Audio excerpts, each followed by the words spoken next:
सामंती समाज को अंधकार काल कहने के पीछे का कारण क्या रहा होगा? पूरा का पूरा समाज अज्ञानता का शिकार। जब भारत में इस्लाम आक्रांताओं का वर्चस्व बढ़ता गया, हम लोग देख रहे हैं हिंदी साहित्य में एक महत्वपूर्ण कालखंड भक्ति काल को। और भक्ति काल में भी जैसा कि आप सब जानते हो कि कई महत्वपूर्ण मुद्दे इसमें बनते हैं। भक्ति काल से एक अत्यंत महत्वपूर्ण टॉपिक देखेंगे हम लोग, जिसे आप क्वेश्चन मान लें, जिसे आप टॉपिक मान लें। और ये टॉपिक रहेगा भक्ति काल एवं मानवतावादी चेतना।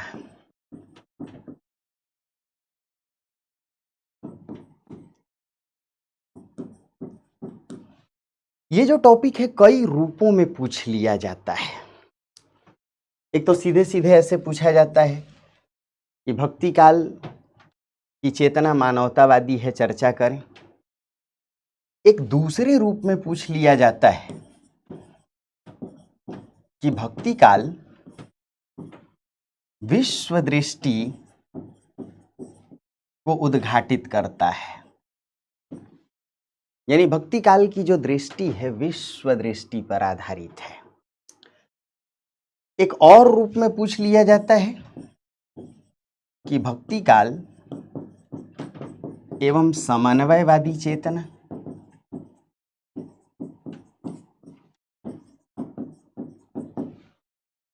इतना ही नहीं, इसी टॉपिक को थोड़ा और घुमा फिरा करके पूछा जाता है। जैसे भक्ति काल मध्यकालीन लोक जागरण की अभिव्यक्ति है।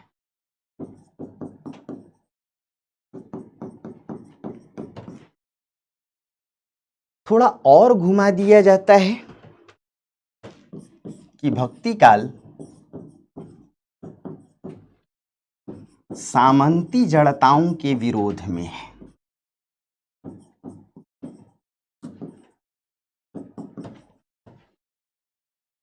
इसी मुद्दे को दोस्तों कई बार कुछ इस रूप में पूछ लिया जाता है कि भक्ति काल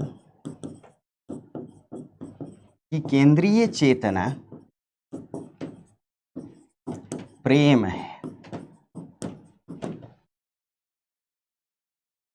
यही प्रश्न थोड़ा और घुमा दिया जाए तो कुछ इस प्रकार पूछ लिया जाता है कि भक्ति काल मनुष्य एवं ईश्वर के संबंधों की पुनर्व्याख्या करता है।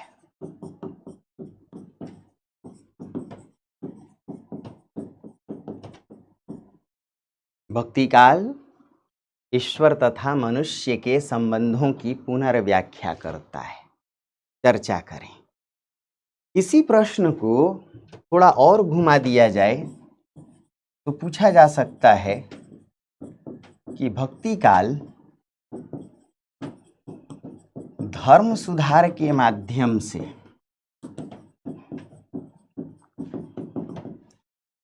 समाज सुधार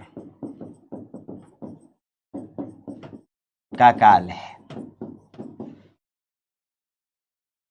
यही प्रश्न थोड़ा और घुमा दिया जा सकता है और पूछा जा सकता है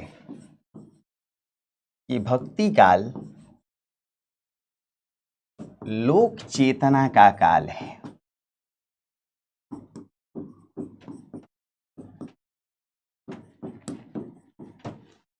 चर्चा करें। इसी प्रश्न को थोड़ा और घुमा दिया जाए तो पूछा जा सकता है भक्ति काल भागवत संप्रदाय का पुनरुत्थान है।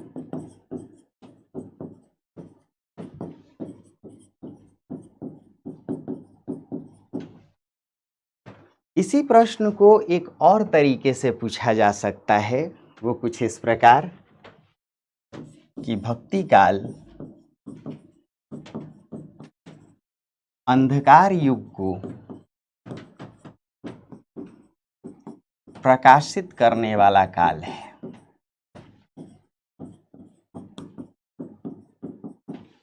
ये जितने भी प्रश्न हैं सबका उत्तर एक, सबका मालिक एक। दोस्तों, सबसे पहले समझिए, ये जो भक्ति काल है इसे आचार्य शुक्ल ने कालक्रम के आधार पर पूर्व मध्य काल कहा,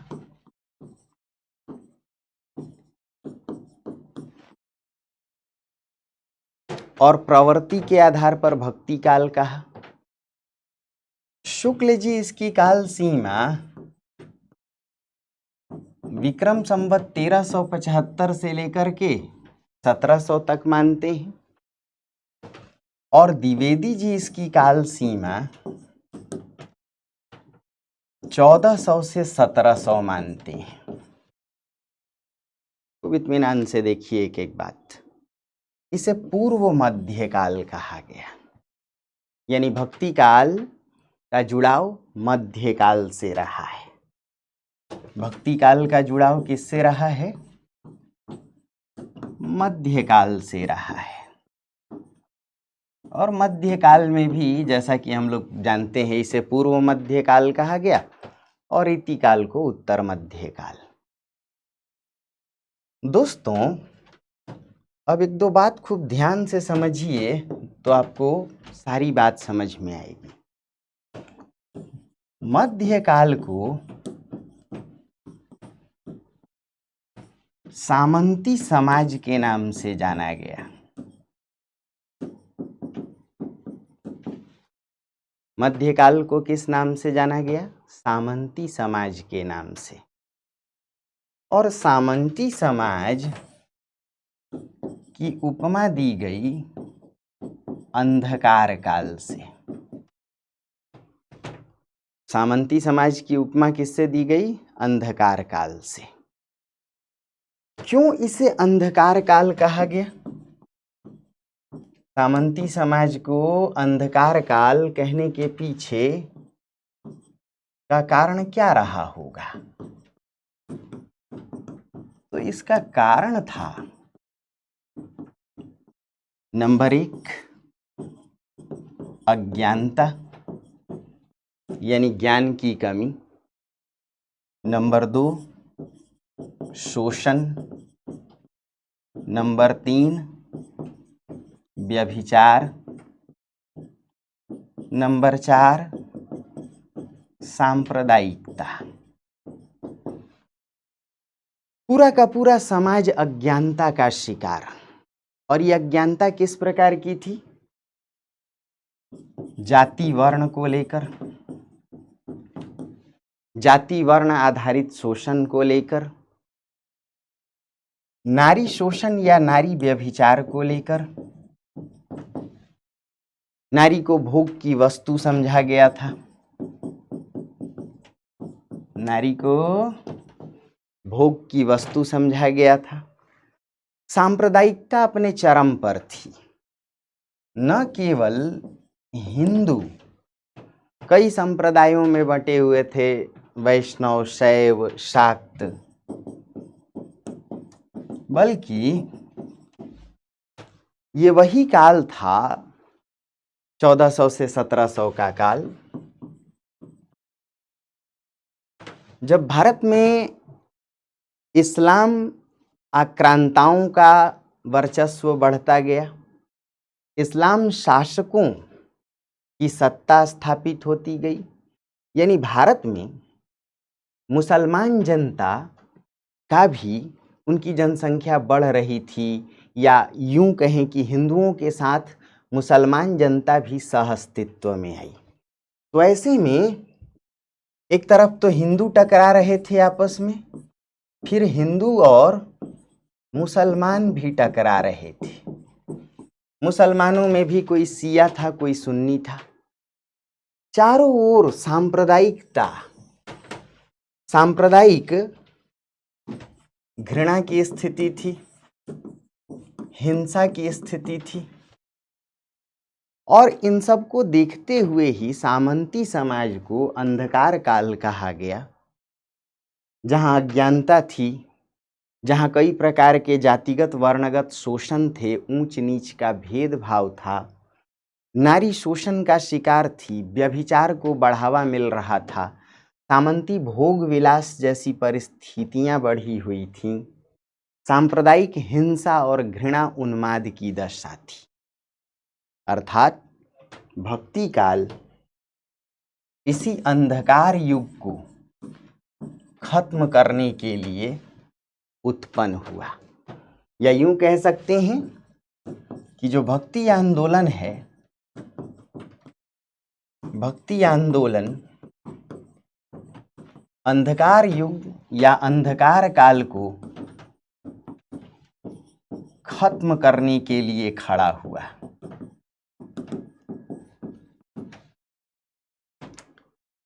तो जब अंधकार युग या अंधकार काल की ये समस्याएं थीं, तो इन्हीं समस्याओं को दूर करने के लिए भक्ति काल के कवियों ने या भक्ति आंदोलन के प्रणेताओं ने उन विचारों को, उन दर्शनों को, उन मान्यताओं को रखा जिससे ये समस्याएं खत्म हो सकें।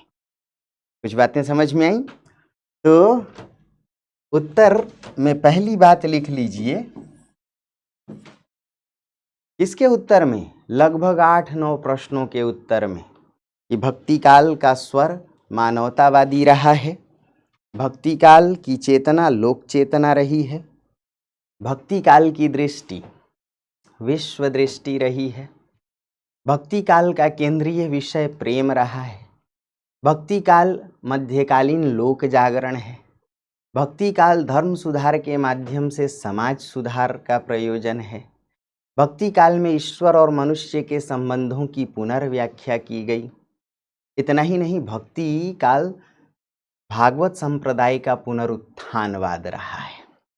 तो इतने प्रश्नों का उत्तर जब लिखेंगे तो पहली बात जो भूमिका में लिखिएगा, क्या लिखिएगा? लिख लीजिए। पहली बात कि भक्ति काल या भक्ति आंदोलन, भक्ति काल या भक्ति आंदोलन को हिंदी साहित्य में पूर्व मध्य काल के नाम से जाना गया। भक्ति काल या भक्ति आंदोलन को हिंदी साहित्य में पूर्व मध्य काल के नाम से जाना गया।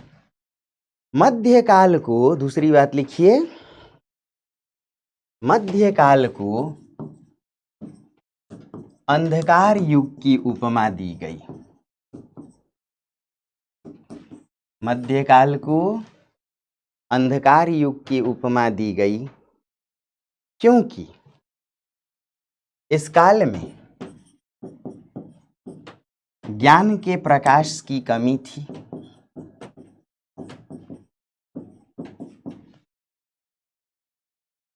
क्योंकि इस काल में ज्ञान के प्रकाश की कमी थी। मनुष्य का भेद बना हुआ था, सांप्रदायिक हिंसा तथा घृणा का वर्चस्व था, सांप्रदायिक हिंसा तथा घृणा का वर्चस्व था। जाति और वर्ण जैसे शोषण बरकरार थे। लिखते जाइए, जाति एवं वर्णगत शोषण मौजूद थे तथा नारी भोग की वस्तु थी, उसे व्यभिचार का विषय माना गया, अर्थात नारी शोषण का शिकार थी। पूरा का पूरा समाज असंयम में डूबा प्रतीत हो रहा था, अर्थात नैतिकता एवं संयम का अभाव था। अब दूसरी बात कि भक्ति काल या भक्ति आंदोलन इसी अंधकार युग को प्रकाशित करने के लिए, इसी अंधकार युग को प्रकाशित करने के लिए उत्पन्न हुआ। यानी समस्या अंधकार युग की थी और भक्ति काल का काम क्या था? इस अंधकार युग को खत्म करना। तो भक्ति काल इसी अंधकार युग को प्रकाशित करने के लिए उत्पन्न हुआ। अब एक डायलॉग के साथ इस बात को शुरू करें, लिखते जाइएगा। डॉक्टर रामविलास शर्मा ने भक्ति काल या भक्ति आंदोलन को, डॉक्टर रामविलास शर्मा ने भक्ति काल या भक्ति आंदोलन को मध्यकाल का लोक जागरण कहा। डॉक्टर रामविलास शर्मा ने भक्ति काल या भक्ति आंदोलन को मध्यकाल का लोक जागरण कहा। क्यों? जनता सोई हुई थी, जनता अज्ञानता में डूबी हुई थी। रात को जब हम सोते हैं तो अंधकार होता है। जनता सोई थी, जनता को जगाना था, उसे नैतिक बनाना था, मनुष्य मनुष्य को एक करना था। अब तीसरी बात समझिए और इसको लिख भी लीजिए। क्यों भक्ति आंदोलन आया? भक्ति आंदोलन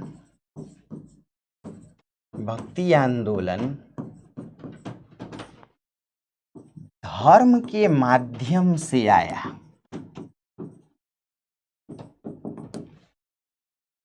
क्योंकि भक्ति आंदोलन को एक नाम और दिया गया, धर्म सुधार आंदोलन।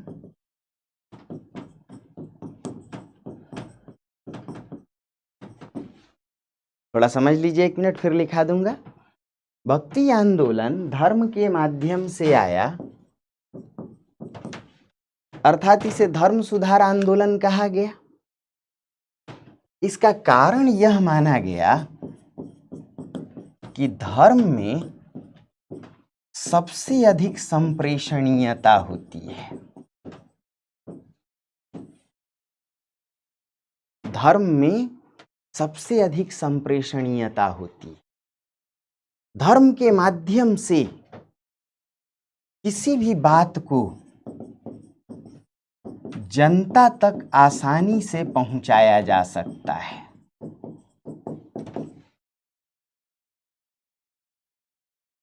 धर्म सबसे संप्रेषणीय वस्तु है, या यूं कहें कि धर्म सबसे अधिक संवेदनशील वस्तु है। जो काम अन्य विषय नहीं कर सकते, राजनीति के माध्यम से, लोकतंत्र के माध्यम से, संविधान के माध्यम से नहीं किया जा सकता, वो धर्म के माध्यम से बहुत आसानी से किया जा सकता है। या तो जनता को आप बरगला दीजिए, या तो समाज में सांप्रदायिक हिंसा, तनाव, उन्माद फैला दीजिए, दंगे फसाद फैला दीजिए, या फिर उसी धर्म के माध्यम से जनता को सही दिशा में, सही राह पर लाइए। क्यों? क्योंकि धर्म के प्रति लोगों के मन में आस्था आज भी बलवती है। लोगों के मन में धर्म के प्रति आस्था आज भी बनी हुई है। सोचिए, वो जो काल था मध्यकाल, मध्यकाल में धर्म सभी जीवन मूल्यों का आधार था। धर्म से ही समाज चालित था, धर्म से ही समाज चालित था। किसी को कब कहाँ जाना है, किस दिशा में बच्चों की शादी करनी है, कौन सा रोजगार अपनाएं, कैसे खाना खाएं, ये सारी बातें धर्म के द्वारा निर्देशित थीं।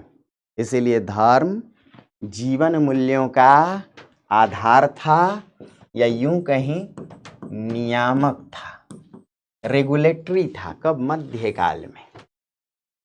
और धर्म में सबसे अधिक संप्रेषणीयता, संवेदनशीलता होती है। इसीलिए भक्ति काल के संतों ने धर्म को आधार बनाकर ही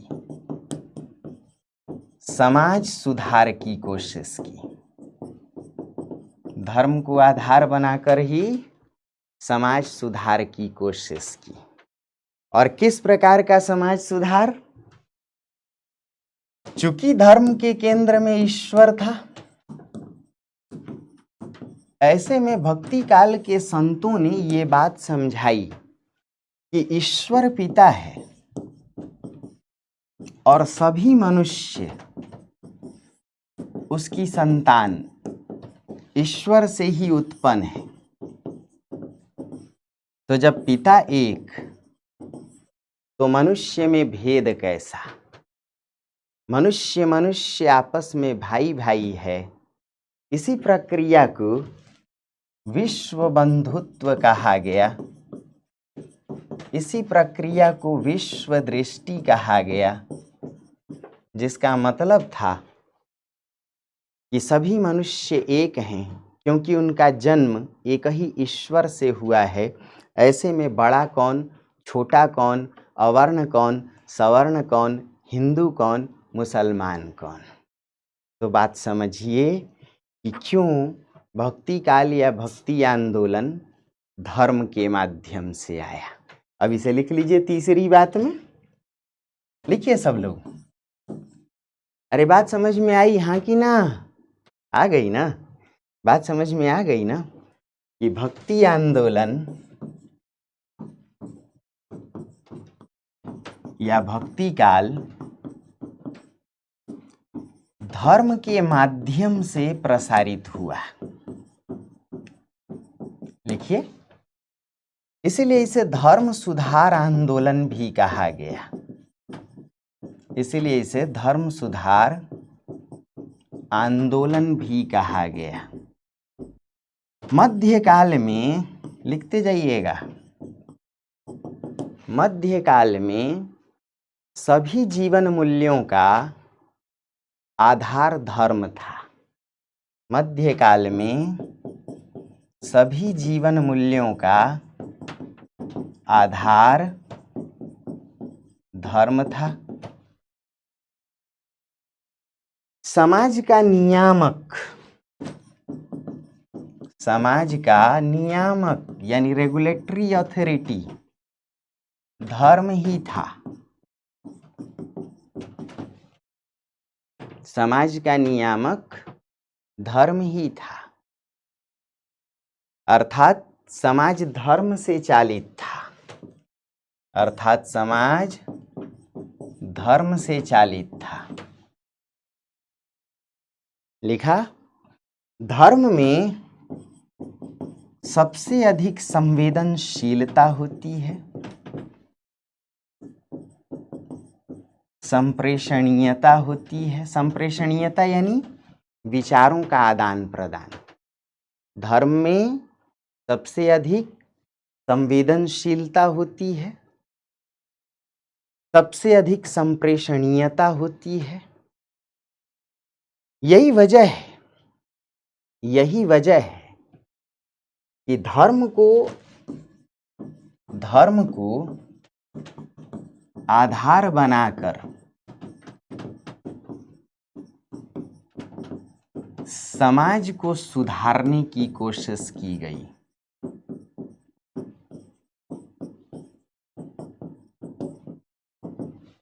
धर्म को आधार बनाकर समाज को सुधारने की कोशिश की गई। अब आपको 2 सेकंड रोकूंगा यहाँ। एक बात खूब इत्मीनान से समझिए। आज के समाज का नियामक क्या है? बताइए। आज के समाज का नियामक, हाँ, लोकतंत्र, संविधान। देखो तो कुछ लोगों के उत्तर आ गए। आज के समाज का नियामक संविधान है। आज के समाज का नियामक यानी रेगुलेटरी अथॉरिटी संविधान है। और मध्यकाल में यानी सामंती समाज में नियामक क्या था? धर्म था। यदि आज समाज सुधारना होता है, समाज को आज सुधारने की कोशिश की जाती है, तो हम क्या करते हैं? संविधान संशोधन। अब जरा सोचिए, उस समय का समाज धर्म से चालित था, तो समाज को सुधारने के लिए किसकी आवश्यकता थी? धर्म सुधार या धर्म में संशोधन? किसकी आवश्यकता थी? धर्म सुधार या धर्म संशोधन? बात समझ में आ रही है? पकड़ पा रहे हो? आज का समाज संविधान से, तो किसकी आवश्यकता पड़ती है? संविधान संशोधन की। अरे हाँ या ना? अब जरा सोचना, उस समय का मध्यकालीन समाज धर्म से चालित था, तो किसकी आवश्यकता थी? धर्म सुधार, धर्म संशोधन। तो अब इस बात को लिख लीजिए। जिस प्रकार आज के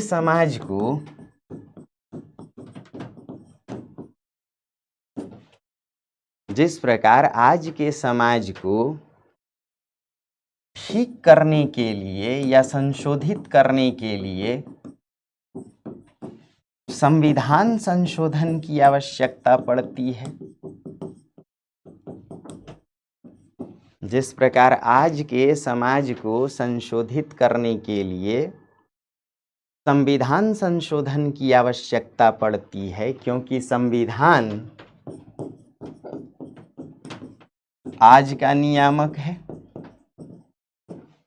फिर से, जिस प्रकार आज के समाज को सुधारने के लिए संविधान संशोधन की आवश्यकता पड़ती है, क्योंकि आज का नियामक, आज के समाज का नियामक संविधान है, उसी प्रकार मध्यकालीन सामंती समाज को मानवीय बनाने के लिए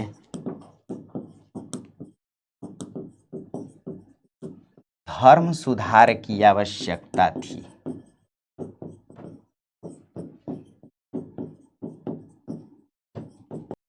लिख लिया? यही वजह है कि भक्ति आंदोलन ने धर्म की पुनर्व्याख्या की।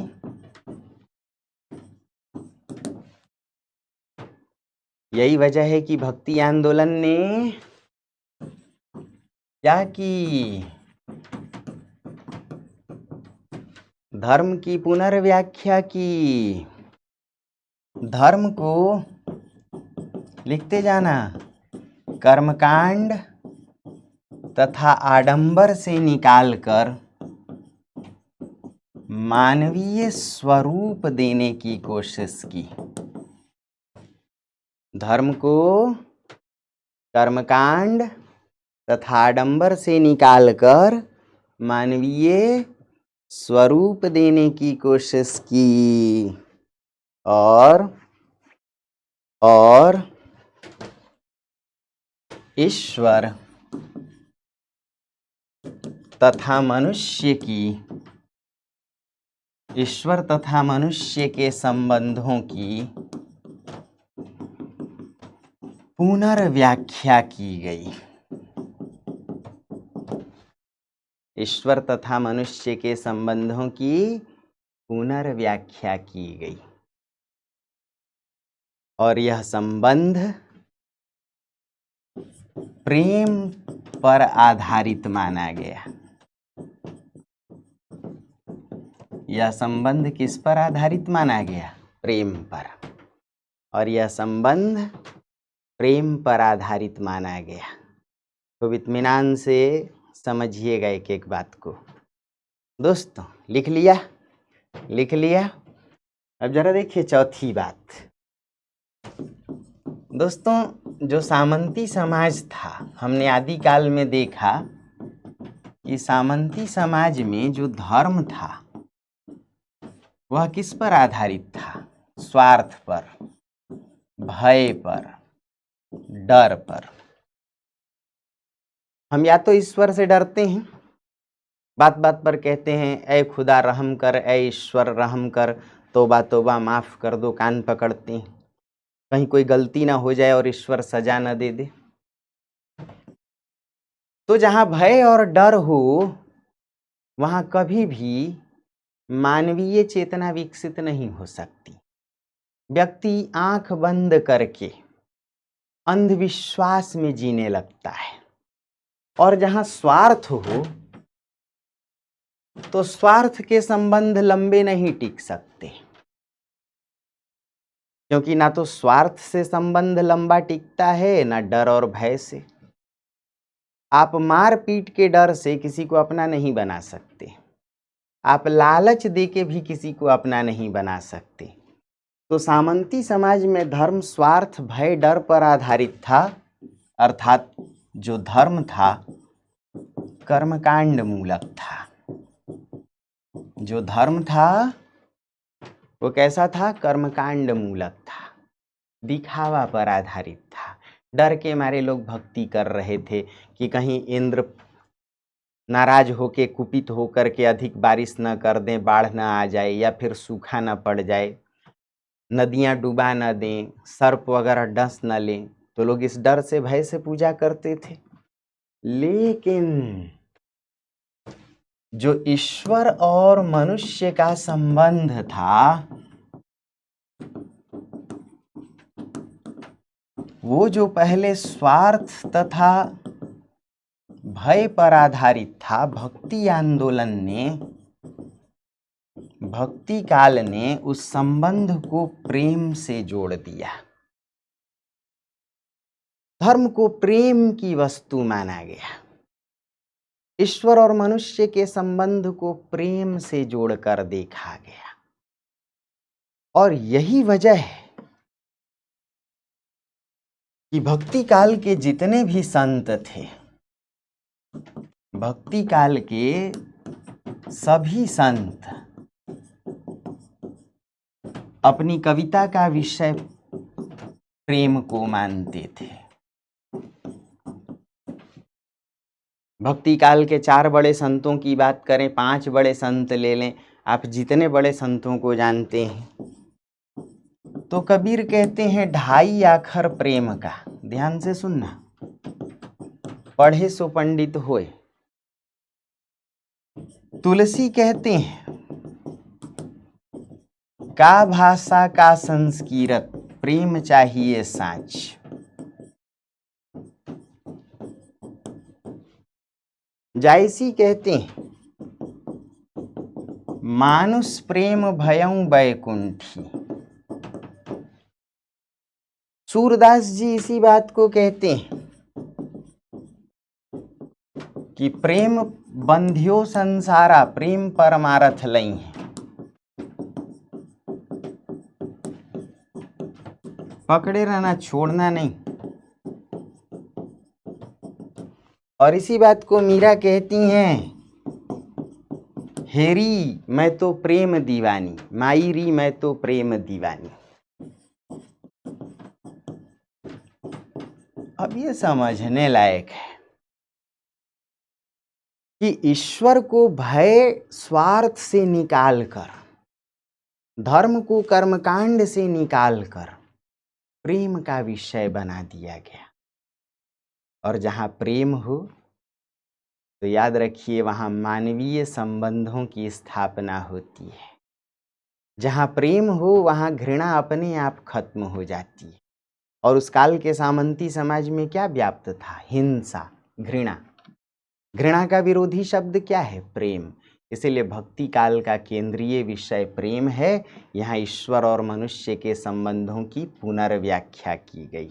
यहाँ ईश्वर और मनुष्य के संबंधों की पुनर्व्याख्या की गई। तो चौथी बात लिख लीजिए कि सामंती समाज में धर्म, सामंती समाज में धर्म कर्मकांड मूलक था, भय तथा स्वार्थ पर आधारित था। सामंती समाज में धर्म कर्मकांड मूलक था, भय तथा स्वार्थ पर आधारित था। सामंती समाज में धर्म कर्मकांड मूलक था, भय तथा स्वार्थ पर आधारित था। भक्ति आंदोलन ने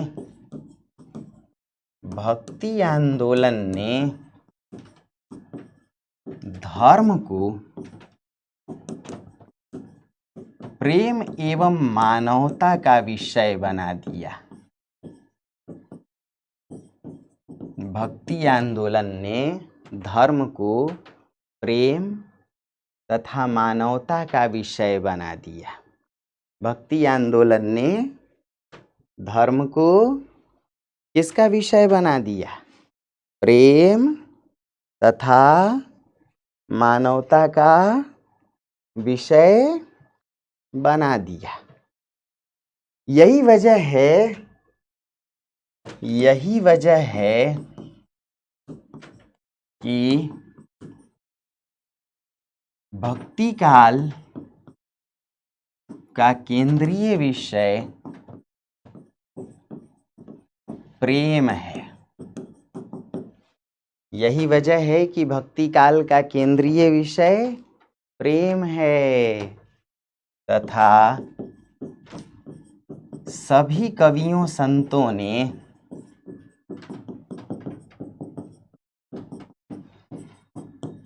प्रेम को महत्व दिया तथा भक्ति काल के सभी कवियों और संतों ने प्रेम को महत्व दिया। लिख लिया? अब एक दो उदाहरण डाल दीजिए तो आनंद आ जाएगा। जैसे कबीर लिख करके डैश ढाई आखर प्रेम का पढ़े सो पंडित होए। कबीर क्या कहते हैं कि पोथी पढ़ने से कोई पंडित नहीं होता, विद्वान नहीं होता, मनुष्य भी नहीं बनता, लेकिन जिसने प्रेम के ढाई अक्षर पढ़ लिए समझो वही ईश्वर को समझ गया, मनुष्य को समझ गया, मानवता को समझ गया, भक्ति को समझ गया। सूर लिख के डैश कहते हैं प्रेम ही संसार का बंधन है, प्रेम बंधियो संसारा, प्रेम परमारथ लई है। कहते हैं अगर प्रेम है तो प्रेम से संसार को एक किया जा सकता है और प्रेम से ही ईश्वर को, परमार्थ को, स्वार्थ त्याग करके ईश्वर को पाया जा सकता है। तो कबीर ढाई आखर प्रेम का, सूर प्रेम बंधियो संसारा, प्रेम परमारथ लई हैं। ऐसे ही जायसी कहती हैं मानुष प्रेम भयं बैकुंठी, मनुष्य का प्रेम ही बैकुंठ को प्राप्त करा सकता है। मानुष प्रेम भयं बैकुंठी। तो भक्ति काल अंधकार युग को खत्म करने के लिए आया, पहली बात। दूसरी बात कि भक्ति काल या भक्ति आंदोलन धर्म के माध्यम से आया, क्योंकि धर्म में सबसे अधिक संप्रेषणीयता होती है। तीसरी बात, भक्ति काल या भक्ति आंदोलन में धर्म की नई व्याख्या की गई, ईश्वर और मनुष्य के संबंधों की नई व्याख्या की गई। आया ना? अब इसे पांचवी बात में डाल लीजिए जो आप समझ चुके हैं। भक्ति काल के संतों ने, समझ लिए हो, भक्ति काल के संतों ने इस बात पर बल दिया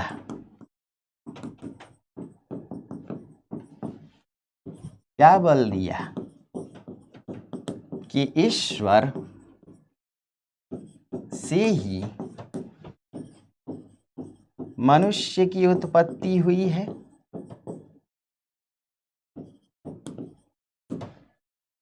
भक्ति काल के संतों ने इस बात पर बल दिया कि ईश्वर से ही मनुष्य की उत्पत्ति हुई है। यदि लिखते जाना ईश्वर एक है, यदि ईश्वर एक है तो फिर उसकी संतानों में भेद कैसा?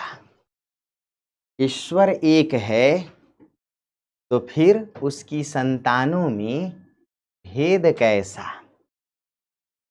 अर्थात ईश्वर यदि पिता है तो मनुष्य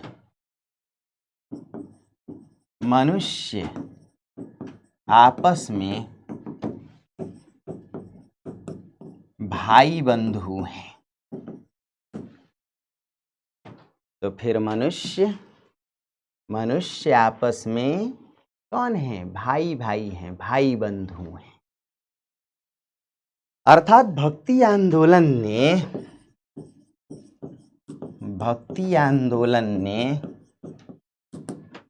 विश्व दृष्टि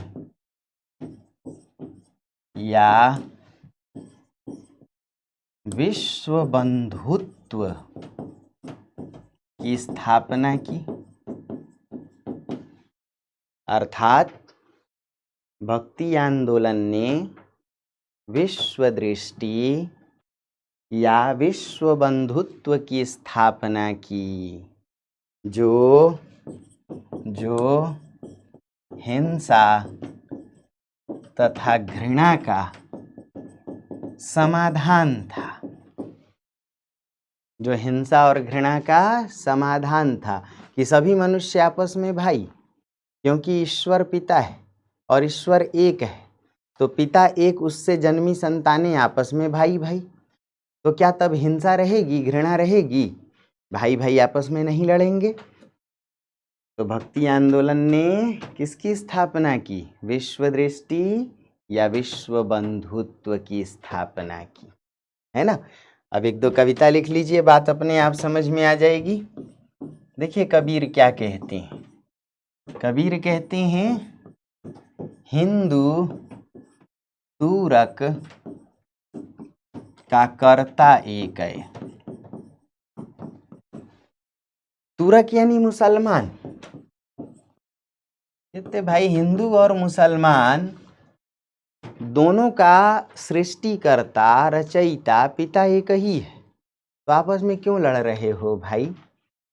इसी बात को फिर कबीर कहते हैं कि एक बूंद ते विश्व रच्यो है। एक ही ईश्वर से पूरा विश्व रचा हुआ है, विश्व दृष्टि। एक बूंद ते विश्व, ये जो विश्व है इसके लिए रचियो है।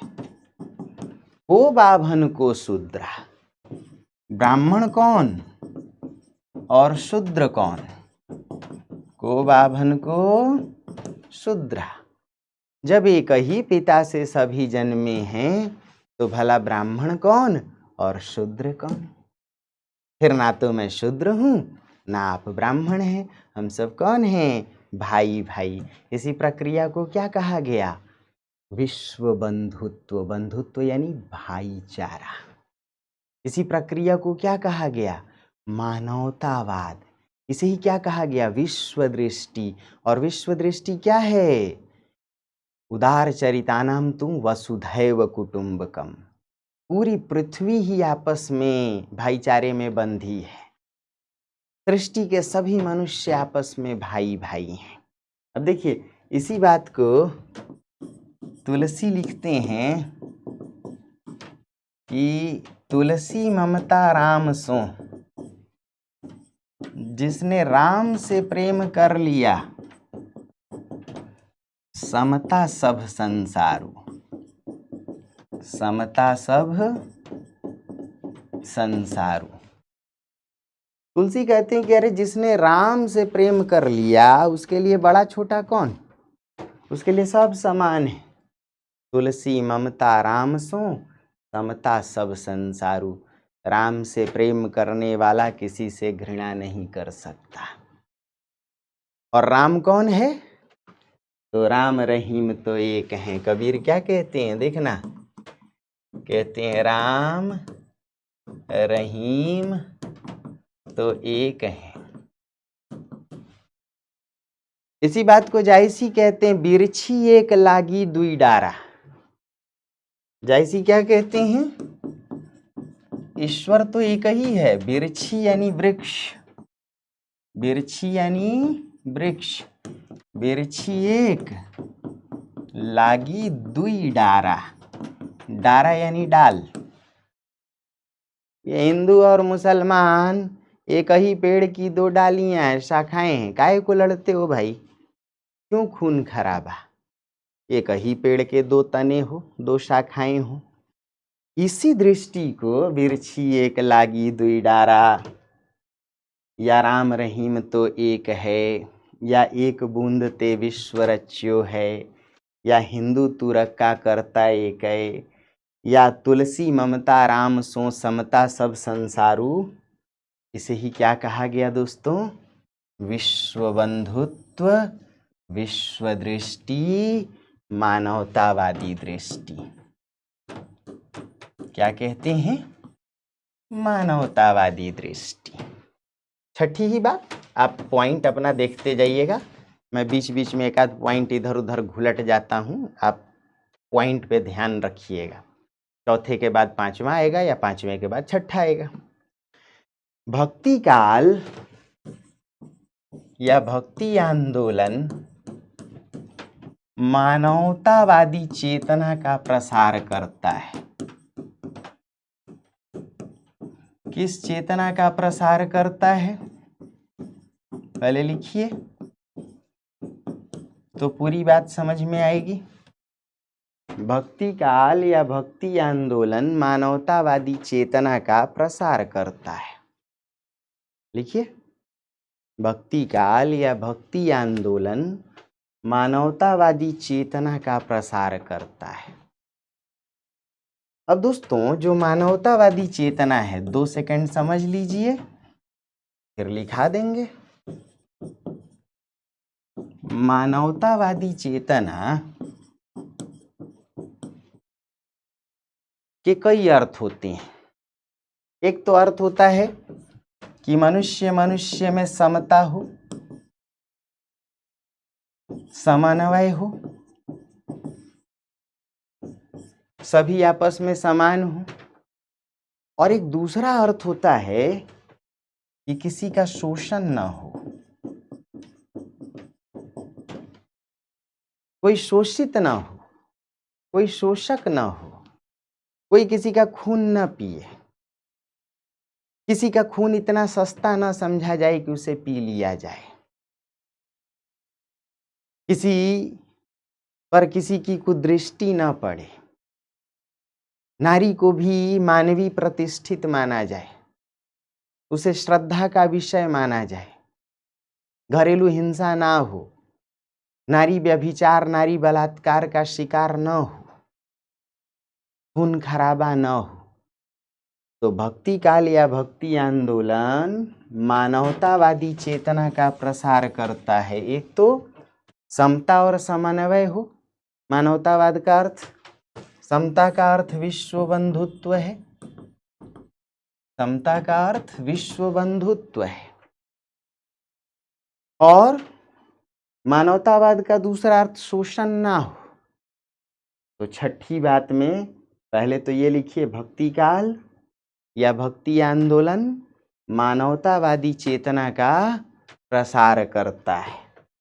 अब इसी में दूसरी बात लिखिएगा, भारतीय इतिहास में अब तक 3 आंदोलन हुए। भारतीय इतिहास में अब तक 3 आंदोलन हुए। नंबर 1 जैन बौद्ध आंदोलन, नंबर 2 भक्ति आंदोलन और नंबर 3 स्वाधीनता आंदोलन। क्या सहमत हो? क्या सब लोग सहमत हो? तीनों आंदोलन में एक ही दृष्टि कार्य कर रही थी, मानवतावादी या विश्व दृष्टि। तो ध्यान से सुनिएगा। स्वाधीनता आंदोलन की प्रेरणा हम लोग कहाँ से लिए थे? फ्रांस की क्रांति से। इसमें कौन कौन से मूल्य थे? समता, न्याय, बंधुत्व लिए थे, स्वतंत्रता। भक्ति आंदोलन के भी मूल्य कैसे हैं? समता, बंधुत्व। और जैन बौद्ध आंदोलन के भी मूल्य कैसे थे? समता। तीनों आंदोलनों ने शोषण का विरोध किया। जैन बौद्ध आंदोलन ने हिंदूवादी सामंती शोषण का विरोध किया, भक्ति आंदोलन ने सामंती शोषण का विरोध किया और स्वाधीनता आंदोलन ने अंग्रेजों की पूंजीवादी शोषण का विरोध किया। है या ना? मतलब कि भारतीय इतिहास में जो तीनों आंदोलन हुए, तीनों आंदोलन का एक ही उद्देश्य था, शोषण का विरोध। और किसकी स्थापना? समता की, मानवता की स्थापना। और मानवतावाद है क्या? मानवतावाद का 2 ही अर्थ है, शोषण ना हो और समता हो। भारतीय इतिहास में अब तक 3 आंदोलन हुए, जैन बौद्ध आंदोलन, भक्ति आंदोलन तथा स्वाधीनता आंदोलन। भारतीय इतिहास में अब तक 3 आंदोलन हुए, जैन बौद्ध आंदोलन, भक्ति आंदोलन तथा स्वाधीनता आंदोलन। इन तीनों आंदोलनों में मानवतावादी विश्व दृष्टि कार्य कर रही थी। इन तीनों आंदोलनों में मानवतावादी विश्व दृष्टि कार्य कर रही थी। इन तीनों आंदोलनों में मानवतावादी विश्व दृष्टि कार्य कर रही थी। यही वजह है कि इन तीनों का स्वर शोषण विरोधी रहा है। इन तीनों का स्वर शोषण विरोधी रहा है। भक्ति आंदोलन ने भी सामंती शोषण का विरोध किया। भक्ति आंदोलन ने भी सामंती शोषण का विरोध किया।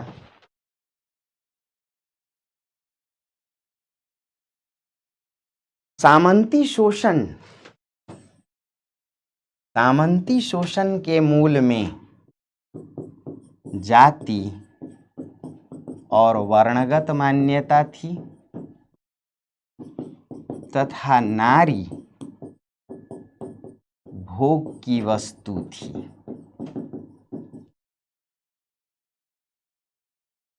सामंती शोषण के केंद्र में या मूल में जाति और वर्णगत मान्यता थी तथा नारी भोग की वस्तु थी। इसे खत्म करने के लिए दोस्तों भक्ति काल के संतों ने 2 बड़े काम किए। एक तो भक्तिकालीन संतों ने इस बात पर बल दिया कि जाति और वर्णगत शोषण तब तक है जब तक कि ईश्वर और मनुष्य का भेद बना हुआ है। इसीलिए सभी संतों ने ईश्वर और मनुष्य और यहाँ तक कि मनुष्य और मनुष्य के भेद को खत्म करने का प्रयास किया। शंकराचार्य का दर्शन अद्वैतवाद आया, रामानुजाचार्य ने विशिष्टाद्वैत की संकल्पना दी, रामानंद जैसे संतों ने ये कोशिश की कि जो भक्ति है वो जाति और वर्ण रहित हो, मनुष्य मनुष्य का भेद खत्म हो। जैसा कि हम लोग पहले चर्चा करते आए हैं कि भाई ईश्वर ही पिता है और संपूर्ण मनुष्य उसी से उत्पन्न है, तो भला मनुष्यों के बीच भेद कैसा? ना तो ईश्वर और मनुष्य के बीच भेद है और ना ही मनुष्य मनुष्य के बीच भेद है। यानी एक कोशिश की कि पूरे समाज में समता स्थापित हो, और दूसरा प्रयास किया भक्ति काल के संतों ने कि तब तक लोग भोग विलास में डूबे रहेंगे, नारी को भोग की वस्तु समझेंगे, नारी का शोषण होता रहेगा जब तक लोग संयमित जीवन नहीं जिएंगे। ऐसे में संयमित जीवन जीने के लिए भक्ति काल के संतों ने माया का विरोध किया। अब एक बात समझिए, बहुत से लोग ये कहते हैं कि नारी को ही माया मान लिया गया। कबीर पर ये आरोप है, तुलसी पर आरोप है कि इन लोगों ने नारी की अवहेलना की। वास्तव में ऐसा था नहीं।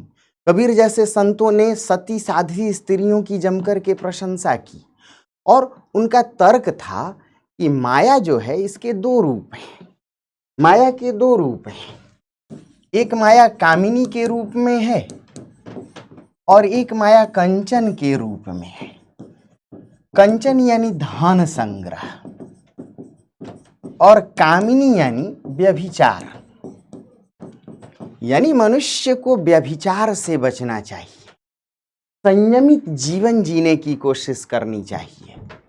और इसीलिए इन संतों का आग्रह था, विशेष करके कबीर जैसे संतों ने यह तर्क रखा कि यदि मनुष्य अतिशय धन संग्रह से बच जाए तो सामाजिक विषमता खत्म हो जाएगी, और मनुष्य यदि कामिनी रूप से व्यभिचार से बच जाए तो सामाजिक संयम स्थापित होगा, यानी समाज में नैतिकता की स्थापना होगी।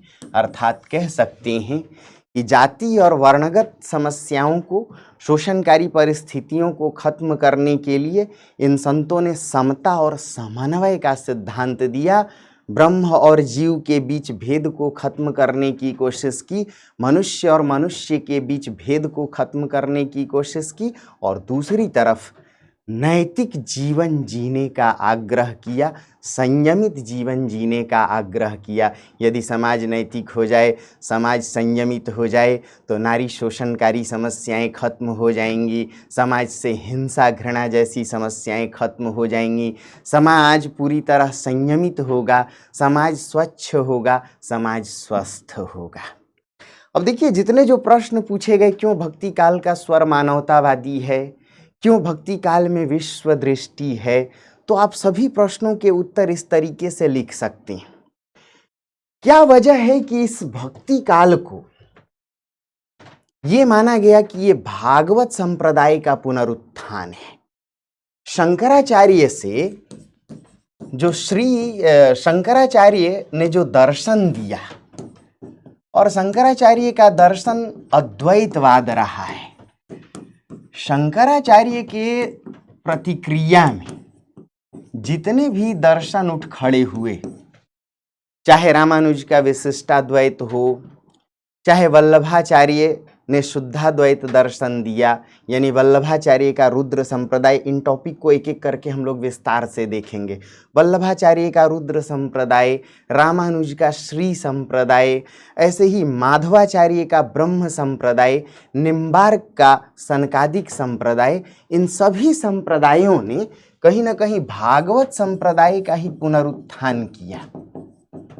और इस भागवत संप्रदाय के पुनरुत्थान में एक ही विशेष बात थी कि मनुष्य को भक्ति से जोड़ा जाए, मनुष्य और ईश्वर के भेद को खत्म किया जाए, नास्तिक हो रहे समाज को आस्था और विश्वास से जोड़ा जाए, ताकि समाज कुप्रवृत्तियों से मुक्त हो, ईश्वर में आस्था लगाए, मनुष्य इस बात को समझ सके कि सभी मनुष्य एक ही ईश्वर की संतान हैं, मनुष्य का भेद खत्म हो, सांप्रदायिक हिंसा घृणा जैसी समस्याएं खत्म हो, लोगों के दिलों में एक दूसरे के लिए प्रेम मानवता जैसे तत्वों का विकास हो। इसलिए भक्ति आंदोलन के विषय में कहा गया कि भक्ति आंदोलन वास्तव में भागवत संप्रदाय का पुनरुत्थान है। भागवत संप्रदाय कुछ और नहीं, ईश्वर में आस्था है, भक्ति में आस्था है, और जो ईश्वर में आस्था रखते हैं वो निश्चित तौर पर मानवता में भी विश्वास करते हैं। जैसे कि तुलसी ने एक बहुत बड़ी बात कही। तुलसी ने कहा कि तुलसी ममता राम सो समता सब संसार। बात को पकड़िएगा, तुलसी ममता राम सो समता सब संसारू। जो राम से प्रेम कर ले उसके लिए पूरे संसार में समता स्थापित होती है। वह पूरे संसार को समान मानता है, किसी को बड़ा छोटा नहीं मानता, यदि मानता है तो अपने को छोटा मानता है। ये भागवत संप्रदाय समर्पण सिखाता है। इसलिए कबीर कहते हैं, कबीर कुत्ता राम का मुतिया मेरा नाम, अपने को सबसे छोटा मान लेना। कबीर कहते हैं कि दुखिया दास कबीर है और सुखिया सब संसार है। ऐसे ही तुलसी कहते हैं कि राम सो बड़ो कौन, मोसो कौन छोटो। यानी भागवत संप्रदाय ईश्वर में आस्था को उत्पन्न करता है, ईश्वर से प्रेम और भक्ति को जोड़ता है, मनुष्य के बीच राग या प्रेम का संबंध स्थापित करता है, समर्पण का भाव सिखाता है, अपने को छोटा और सबको बड़ा मानने का भाव उत्पन्न करता है। याद रखना दोस्तों, जहाँ स्वयं को छोटा मान लिया जाए वहाँ सारी समस्याएं खत्म हो जाती हैं। यानी जो भक्ति आंदोलन है लोगों को विनयशील बनाता है। भक्ति आंदोलन लोगों को विनयशील बनाता है, अपने को छोटा मानकर पूरे संसार को ईश्वरमय मानने की प्रेरणा देता है। और इसीलिए तुलसी कहते हैं, सिया राम मैं सब जग जानी, करऊं प्रणाम जोरी जुग पानी। तो भक्ति आंदोलन का स्वर इस अर्थ में भी मानवतावादी है। भक्ति आंदोलन का स्वर इस अर्थ में विश्व दृष्टि से जुड़ा हुआ है क्योंकि सबको समान देखने की कोशिश, सबको आदर देने की कोशिश, यह लोगों को विनयशील बनाने की कोशिश करता है। मनुष्य के संबंधों की नई परिभाषा देता है, ईश्वर और मनुष्य के संबंधों की पुनर्व्याख्या करता है। अब एक खास बात है जिसे समझिए कि जो भक्ति आंदोलन है इसमें एक कल्पनाशीलता कार्य कर रही होती है। कल्पनाशीलता का अर्थ होता है, अंग्रेजी में इसे यूटोपिया कहते हैं। यूटोपिया का अर्थ होता है एक आदर्श समाज की कल्पना, एक आदर्श समाज की कल्पना। जाहिर सी बात है कि जिस प्रकार गांधी ने सपना देखा राम राज का, तो गांधी से बहुत पहले भक्ति काल के ये जितने संत थे, चाहे कबीर की बात करें, तुलसी की बात करें, चाहे जायसी की बात करें या सूरदास की बात करें, कबीर ने अमर देशवा की कल्पना की, तुलसी ने राम राज की कल्पना की, जायसी ने सिंघल देश की कल्पना की और सूरदास ने वृंदावन की कल्पना की। ये कैसी कल्पना थी? एक आदर्श राज की। और यदि आदर्श समाज या आदर्श राज्य की कल्पना की जाए तो इसका मतलब था कि इन सभी संतों ने अपने समय के सामंती समाज की रूढ़ियों, जड़ताओं, कमियों का विरोध किया। इन लोगों ने एक ऐसे समाज की कल्पना की जिसमें छुआछूत ना हो, जाति वर्ण भेद ना हो, शोषण ना हो, ऊंच नीच का भाव ना हो, हिंसा घृणा जैसी समस्याएं ना हो। तो भक्ति आंदोलन इस अर्थ में भी मानवतावादी है कि इन संतों ने एक कल्पनाशीलता की बात की। इन संतों ने कहीं ना कहीं एक काल्पनिक समाज की कामना की ताकि सामंती समाज का विरोध किया जा सके। अब इसे आप लोग चाहें तो 7वीं बात में लिख सकते हैं। भक्ति आंदोलन का स्वर इस अर्थ में भी मानवतावादी है।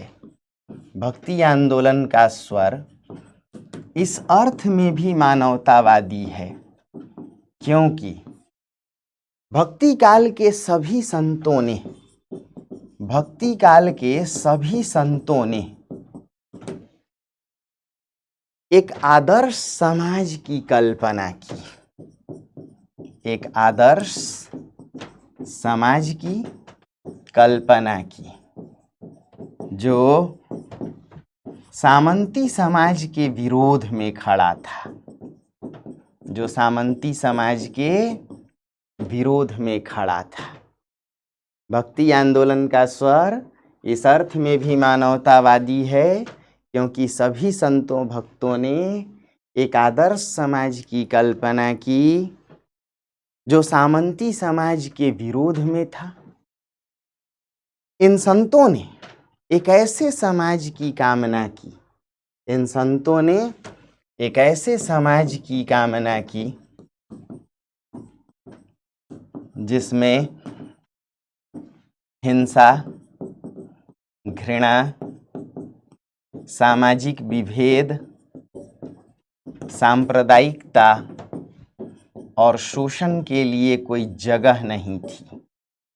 शोषण के लिए कोई जगह नहीं थी। नारी स्वतंत्र थी। व्यभिचार के लिए कोई स्थान नहीं था। लिख लीजिए, इन सभी संतों ने एक ऐसे समाज की कामना की या कल्पना की जिसमें हिंसा, घृणा, सामाजिक विभेद, सांप्रदायिकता और शोषण के लिए कोई जगह नहीं थी। नारी स्वतंत्र थी। व्यभिचार के लिए कोई स्थान नहीं था। यह इनका नैतिक समाज था। यह इनका कैसा समाज था? नैतिक समाज था। यानी सामंती समाज के विरोध में, सामंती समाज के समानांतर एक वैकल्पिक समाज ये चाह रहे थे जो शोषण से मुक्त हो, व्यभिचार से रहित हो, हिंसा घृणा जैसी समस्याएं ना हो, मार काट ना हो, जाति और वर्ण आधारित भेद ना हो, सांप्रदायिकता ना हो, नारी स्वतंत्र हो, सामंती बंधन ना हो, समाज नैतिक हो। लिख लिया? आसान है, पक्की बात। दोस्तों, एक 8वीं बात समझिए कि भक्ति आंदोलन ने न केवल लोक जागरण का प्रयास किया बल्कि लोक चेतना का भी प्रयास किया। ये लोक चेतना क्या है? इसको ऐसे समझिए, चूंकि भक्ति आंदोलन सामंती समाज का विरोधी रहा है। भक्ति आंदोलन किसका विरोधी रहा है? सामंती समाज का विरोधी रहा है। अब सामंती समाज किस पर आधारित था? तो अभिजात्य चेतना पर। अभिजात्य चेतना का अर्थ राजा या शासक सब कुछ हो, दरबारी परिवेश हो, शासक केंद्र में हो, दरबारी परिवेश हो। जहां शासक होगा, दरबारी परिवेश होगा, उस चेतना को अभिजात्य चेतना कहते हैं। ऐसे में वहां की भाषा भी विशिष्ट होगी।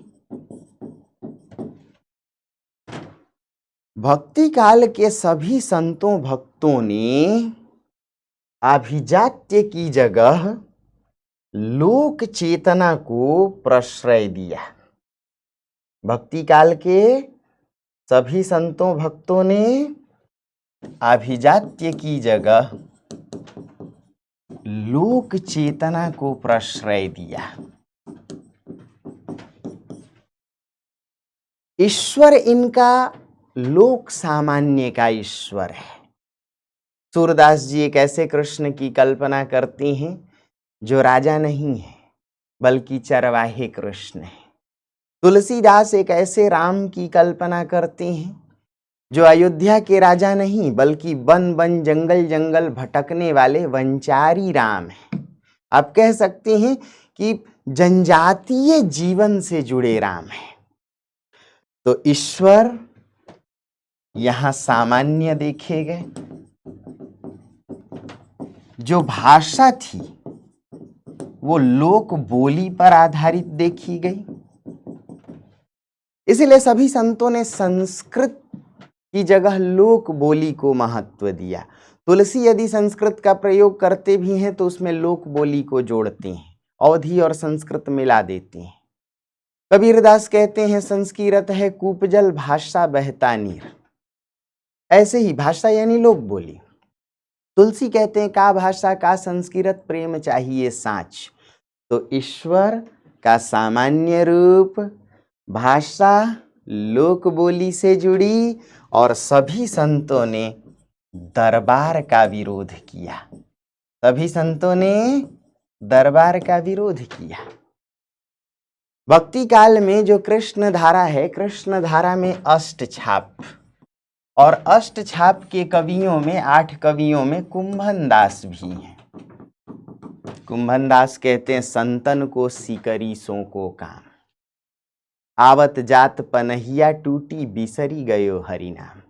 क्या कहते हैं कुंभन दास कि भला संतों को सिकरी फतेहपुर सिकरी दरबार से क्या लेना देना।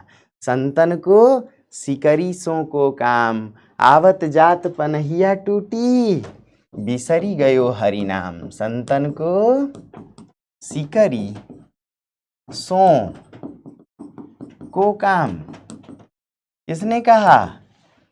कुंभन दास जी ने। और तुलसीदास क्या कहते हैं? तुलसीदास कहते हैं हों तो चाकर राम को,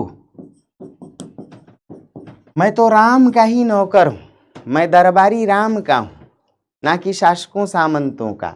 हों तो चाकर राम को, पढ़ो लिखो दरबार, मैं राम के ही दरबार में पढ़ा लिखा हूं।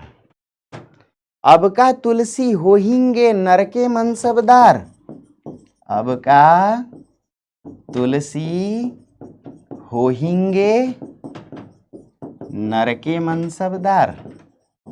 खूब ध्यान से सुनिएगा, एक एक बात समझ में आएगी। कहते हैं भाई हम शासकों के मनसबदार नहीं हैं, हम उनके दरबारी नहीं हैं। क्यों? मैं तो राम का चाकर हूं, और जो राम की जाति है वही मेरी जाति है। अर्थात सभी मनुष्य राम से उत्पन्न है तो मनुष्यों की जाति राम की ही है। इसलिए तुलसी कहते हैं शाह ही को गोत होत है गोत गुलाम को, यानी जो ईश्वर का गोत्र है वही गोत्र इस गुलाम का है, उनके भक्त का है। तो अब इस बात को अगर समझ गए तो लिख लीजिए भक्ति काल। 8वीं बात कैसे लिखेंगे? लिखेंगे कि भक्ति आंदोलन या भक्ति काल ने लोक जागरण के साथ लोक चेतना की आस्था जगाई। भक्ति काल या भक्ति आंदोलन ने लोक जागरण के साथ साथ लोक चेतना के महत्व पर प्रकाश डाला। यहाँ ईश्वर अति सामान्य रूप में देखे गए, यहाँ ईश्वर अति सामान्य रूप में देखे गए, यहाँ विशिष्ट भाषा की जगह लोक बोली का प्रयोग हुआ, दरबारी परिवेश का विरोध किया गया। किसका विरोध किया गया? दरबारी परिवेश का। अर्थात अभिजात्य चेतना की जगह लोक चेतना आई। अर्थात अभिजात्य चेतना की जगह लोक चेतना आई। यहाँ ईश्वर राजा या शासक नहीं, बल्कि लोगों के बीच भटकने वाले कहीं चरवाहे कृष्ण हैं, कहीं बनवासी राम है। करेक्ट है। अब जितने प्रश्न हैं इन 8 फॉर्मूलों से आप बड़े इत्मीनान से कर सकते हैं, उन प्रश्नों को हल कर सकते हैं, आपको लिखने में कोई दिक्कत नहीं आएगी। जैसे भक्ति काल की चेतना मानवतावादी रही है, शोषण का विरोध किया गया, मनुष्य के बीच एकता की स्थापना की कोशिश की गई, सामाजिक दरबारी या सामंती परिवेश का विरोध किया गया, नारी को व्यभिचार से मुक्त देखने की कोशिश की गई, माया का विरोध किया गया, लोक चेतना की बात की गई, सामंजस्य समन्वय की बात की गई, मनुष्य के बीच एकता की बात की गई। भक्ति काल में विश्व दृष्टि है। विश्व दृष्टि क्या है?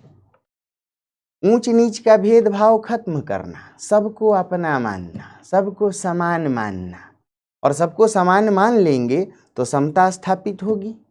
आज संविधान में किन मूल्यों को देखते हैं? समता का मूल्य, स्वतंत्रता का मूल्य, लैंगिक भेदभाव को खत्म करने का मूल्य, अभिव्यक्ति की स्वतंत्रता का मूल्य, प्राण और दैहिक स्वतंत्रता का मूल्य। भक्ति काल ने संवैधानिक मूल्यों को बहुत पहले स्थापित कर दिया था। इसीलिए भक्ति काल के संत भक्त आज भी प्रासंगिक हैं, उनके मूल्य आज हम संविधान में देख रहे हैं। करेक्ट है। भक्ति काल एवं समन्वयवादी चेतना, ईश्वर एक तो उसकी संतानों में भेद कैसा, और जब संतानों में भेद नहीं तो कौन हिंदू कौन मुसलमान? बात समझ में आ रही है? हिंदू तुरक का करता एक बूंद ते विश्व रच्यो है। ऐसे ही प्रश्न आ जाए कि मध्यकालीन लोक जागरण का क्या अर्थ है? भारतीय इतिहास में अब तक 3 आंदोलन हुए, तीनों आंदोलनों ने शोषण का विरोध किया, समता की बात की, मनुष्य को जोड़ने की बात की। जनता को शोषण के खिलाफ जगाना ही तो लोक जागरण है। और जनता शोषण का शिकार थी किस वजह से? क्योंकि धर्म की सही व्याख्या नहीं हो पा रही थी। इसलिए भक्ति आंदोलन ने धर्म की पुनर्व्याख्या की, ईश्वर और मनुष्य के संबंधों की पुनर्व्याख्या की। क्यों भक्ति आंदोलन आया? सामंती समाज के विरोध में, सामंती जड़ताओं का विरोध करने के लिए। सामंती समाज की सबसे बड़ी समस्या क्या थी? हिंसा, घृणा। इसलिए भक्ति काल के संतों ने केंद्रीय विषय प्रेम को रखा। भक्ति काल की केंद्रीय चेतना प्रेम। बातें समझ में आ रही हैं?